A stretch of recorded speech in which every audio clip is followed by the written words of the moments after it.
It's coming up on 2 years that I almost died in a car wreck. And I had to have surgery on my arm. As I'm getting ready to have surgery, the anesthesiologist said to me, hey, they told me that you're a comedian. Can you tell me a joke right now? And I was like, well, doc, to be honest, you asked me to tell you a joke right now. It's a lot like me asking you to do the surgery for free. And he looked at my chart and said, you're on Medi-Cal, tell me a fucking joke.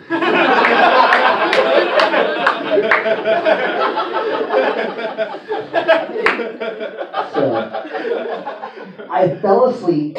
I rolled the car 13 times, almost hit a tree, woke up in the middle of the car rolling, and I've had this reoccurring dream my whole life that I'm dying in a car wreck. And what I think in my dream right before I wake up is, oh my God, this is it. And then the car is like driving towards a tree, and then I wake up before the car hits the tree. And it was happening, and I remember thinking like, oh my God, this is it, but I wasn't waking up. And I was like, oh my God, I'm really going to hit this tree. So I pulled the wheel super hard.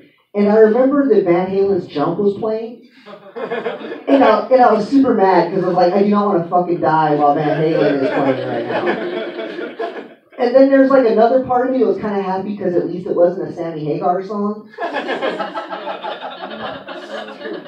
So I pulled the wheel super hard as I could, and my arm broke and shot out of my arm while I was looking at it. And this is how I know I was close to death, is because my soul was sitting in the passenger seat next to me. And it broke in my arm, and I went, ah! And I looked at my soul, and my soul looked at me and went, ah!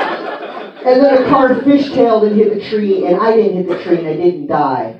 And I got out of the car, and a guy had witnessed the wreck, and he had called 911, and I walked out of the wreckage, and my arm was broken and twisted, and he was like, oh my God, don't look at your arm, dude. And the first thing I did is I looked down at my arm, and it was all twisted and broken like this, so I grabbed it and twisted it all back into place. And the bone went back into the hole, and it hurt so bad I started throwing up all over the place. And he went, I can't believe you just did that. Ugh. And then he started throwing up all over the place. And then that's when Highway Patrol showed up, and they're like, they thought that he was a drunk driver, so they started giving him the roadside sobriety test, which was awesome because it gave me time to hide my weed.